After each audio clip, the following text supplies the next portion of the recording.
students, welcome. In this new series of video presentations, we are going to start with the biology part. Now, in this first presentation, we are going to have an overview of the chapter Human System. Now, as the name itself suggests, that in this particular chapter we are going to learn and discuss in detail about the major human systems. So, let's get started. Students, as you know that humans are complex organisms with the highest level of structural and functional organization. Now, what is level of organization? As you know that cell is the fundamental structural and functional unit of life. A group of cells having similar origin, function and structure constitute tissue. Number of tissues working in coordination, they form an organ. Number of organs working in coordination to complete a major task is known as an organ systems, and number of organ systems working in coordination, they form an organism.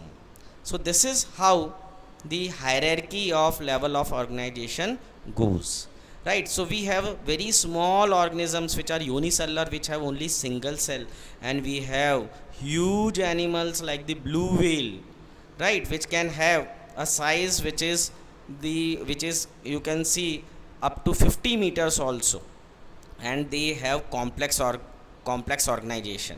Even the humans have very complex organization, right? So first, as you know that the atoms are the building blocks of matter, so they combine to form molecules. The molecules can either be compounds, okay, so organic compounds, they combine to form complex organic compounds. Complex organic compounds constitute the cells constitute tissue in turn constitutes organs working in coordination to complete a task, they are organ systems, and many organ systems, they work in a coordinated way to form an organism, right? Now, levels of organization we have already seen. The atomic level, then the atoms combine to form molecules, the molecules become more complex and complex, then they form the cells.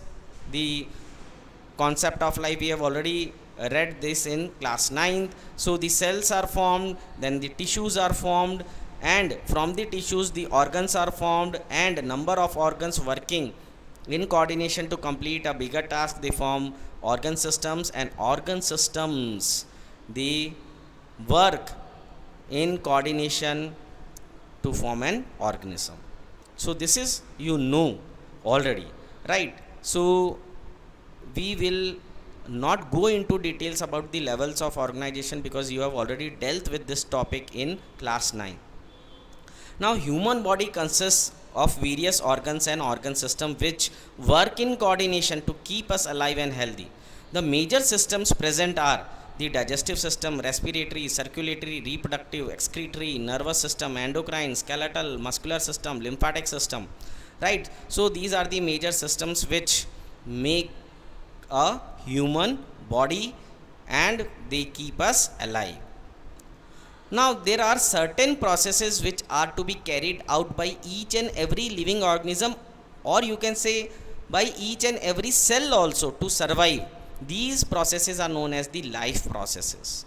The essential life processes which all the living organisms and even all the cells have to perform are nutrition, respiration, transportation, control and coordination, excretion, reproduction, growth and development, and movement. I hope that you know the meaning of each and everything. What is nutrition? Nutrition is the act of intake of food for obtaining the nutrition. Respiration is the process in which the absorbed nutrients are converted into energy. Transportation, that means the things which are needed at the sites are transported through either blood or other means. Control and coordination, when there is any change internally in the body or in the external environment, we have to respond to it. So it corresponds to control and coordination. Stimulus and response. Excretion, those things which are waste products have to be removed from the body, and this is done through the process of excretion. Now, in order to survive as a species, every mature individual has to reproduce, right? So the species can continue. So this is done through the reproduction.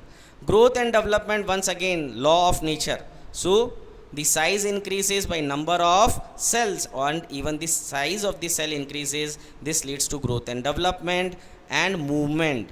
In plants, they move either towards the sunlight or the roots move towards the nutrient, and in animals they have to search their food, and they have to move either for obtaining their food or for saving their life from the predators. So this is how the essential life processes go on.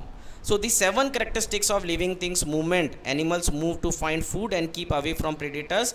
Plant do not move as fast as animals, still they have to move to face the light, and the roots have to move towards water and nutrient. Reproduction, the ability to produce offspring to keep the species in existence. Sensitivity is basically the response to any stimulus or change in environment. Nutrition, the act of taking in of food, right? And excretion, getting rid of waste material. Respiration is turning the food into energy. Growth, growing larger and stronger, becoming adult in size, right? So these are the 7 characteristics of living things, and they match the life processes also, right?